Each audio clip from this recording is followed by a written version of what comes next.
Hello' বন্ধু বান্ধৱীসকল, আশা কৰোঁ আপোনালোকে ভালে আছে। মোৰো বহুত ভাল। দেখিছে মই ৰাতিয়ে এইখিনি গুড়া গুলি থৈ দিছিলোঁ। শুকান গুড়া আছিল ঘৰতে, চাউলৰ গুড়া, আৰু ইয়াতে আটা 2 চামুচমান মিক্স কৰি দিছোঁ। গুড়ৰ সৈতে ৰাতি গুলি থৈ দিছিলোঁ মিক্স কৰি ধুনীয়াকৈ। আৰু এতিয়া তিল অকণমান মিক্স কৰি দিলোঁ। তিলখিনি দিয়াৰ কাৰণটো হ'ল তিল দিলে এটা ধুনীয়া চেণ্ট আহে তিলৰ, ভাল লাগে খাই পিঠাখিনি। তো আপোনালোকে কোনে কোনে বাৰু এই পিঠা বনাই পাইছে ক'বচোন মোক কমেণ্টত।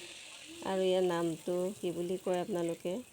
আমি ইয়াতে তেল পিঠা বা ভোকা পিঠা বা তেলকুৱা ঢপ পিঠা বুলিও কয়।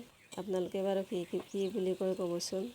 পিঠাটো বনোৱাৰ কাৰণ হ'ল কালি কেইজনমান আলহী অহাৰ কথা আছিলে আমাৰ ঘৰত। তো আলহীকেইজন নাহিলে, তো ভাবিলোঁ আমিয়ে খাওঁ বনাই, আৰু আলহীকেইজনৰ ভাগ্যতে নাই চাগে, সেইকাৰণে নাহিলে। তো মোৰ পিঠা বনোৱা কেনেকুৱা লাগিছে, ভিডিঅ'টো ভাল লাগিছে নেকি ক'ব। ভাল লাগিলে লাইক আৰু শ্বেয়াৰ কৰিব, চেনেলটো ছাবস্ক্ৰাইব কৰিব। আকৌ লগ পাম নতুন এটা ভিডিঅ'ত। আজিলৈ ইমানতে। সকলোৱে ভালে থাকক, সুস্থ থাকক। আৰু এয়া মোৰ পিঠা হৈ গ'ল। Bye bye.